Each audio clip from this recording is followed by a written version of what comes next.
सो hi guys, आज इस video में हम जानेंगे द फंडेड रूम के टू स्टेप इवैल्यूएशन या टू स्टेज या टू फेज का जो आपका अकाउंट है उसमें एक हिडन रूल है जो कि मुझे लगता है मोस्ट ऑफ द ट्रेडर्स को नहीं पता होगा और बहुत सारे लोग इसमें फंसने वाले हैं, इस ट्रैप में आने वाले हैं।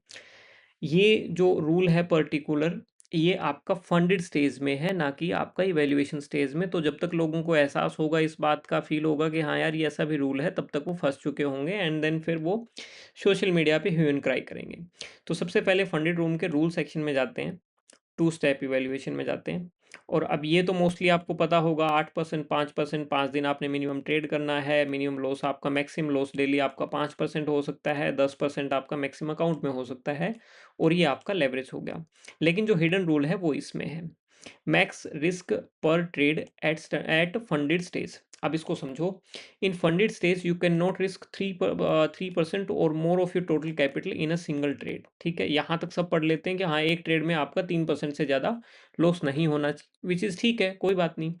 अब इसमें क्या होता है कि आगे का नहीं पढ़ेंगे लोग, और यहीं पे फंसने वाली बात है।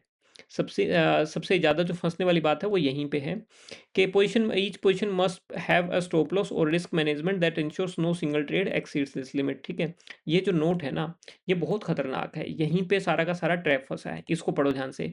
Multiple trades taken on the same asset on the same day are counted together as one trade for the purpose of this rule। इसका मतलब क्या कह रहे हैं कि आपने, इनका दिन कब शुरू होता है, ये अपना दिन मानते हैं सुबह 7:30 बजे इंडियन स्टैंडर्ड टाइम के हिसाब से, 7:30 IST के हिसाब से, इंडियन स्टैंडर्ड टाइम।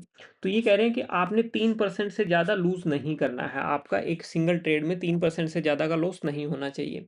आप फिर क्या करें, जो नोट में है वो क्या लिखा है इन्होंने, कि सपोज कीजिए आपने BTC में 2 ट्रेड ली और वहां पे आपका लॉस जो है वो 2% हो गया। ठीक है, उसके बाद आपने नेक्स्ट ट्रेड गोल्ड में ली, और गोल्ड में आपका क्या हुआ कि आपको 4% का प्रॉफिट हो गया। यानी कि आप अभी तक नेट नेट क्या है, आप अभी तक नेट नेट 2% प्रॉफिट में है, यही हुआ, 2% प्रॉफिट है आपका नेट।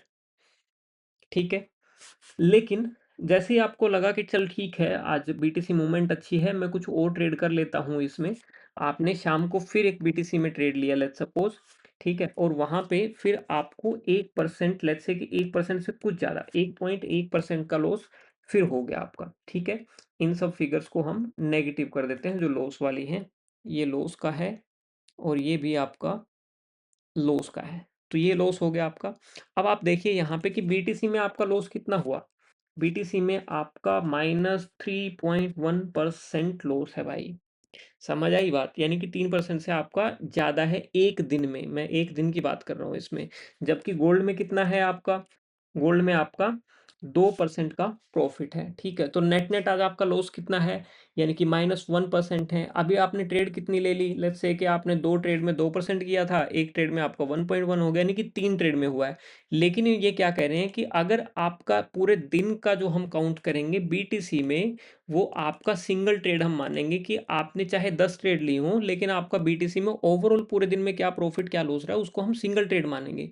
किसी दिन आपने एक एसेट में 3% से ज़्यादा लॉस कर दिया, उसके बाद चाहे दूसरे एसेट में आपने 10% प्रॉफिट कर लिया, तो भी हम मानेंगे कि आपने लॉस कर दिया है और आपका अकाउंट उस दिन वायलेट हो जाएगा। और ध्यान रखना, ये फंडेड स्टेज का है, ये इवैल्यूएशन का नहीं। इवैल्यूएशन के टाइम पे कुछ नहीं होगा आपको, लेकिन जब फंडेड स्टेज होगी तो आपका अकाउंट वायलेट हो जाएगा और आप ट्रेड फिर नहीं कर पाएंगे भाई। राइट, तो इस रूल को बड़े ध्यान से समझना, कुछ कंफ्यूजन है तो कमेंट सेक्शन में पूछ लेना मेरे दोस्त। ठीक है, लेकिन अपना फंडेड अकाउंट यानी कि अपना लाइव अकाउंट इसमें एक छोटे से ट्रैप के चक्कर में मत खोना। ठीक है, बड़े ध्यान से ट्रेड करना। और इनके भी आप ये देख लो, ये आपकी इनकी वेबसाइट है thefundedroom.com। ठीक है, किसी भी स्कैम में मत फंसना, डिस्क्रिप्शन में लिंक है, वहां से आप ऑफिशियल वेबसाइट इनकी विजिट कर सकते हो। ठीक है, कहीं ऐसा ना हो कि आप किसी को गलत क्रिप्टो वगैरह पे कर दें और बेफालतू में फिर आपको अकाउंट भी ना मिले। ठीक है, सपोर्ट भी, मतलब सपोर्ट को कॉन्टैक्ट करें और वहां से भी फिर कोई अच्छा रिप्लाई ना आए। ठीक है, तो डिस्क्रिप्शन में लिंक है, वहां से आप इनको विजिट कर सकते हैं भाई। Thank you.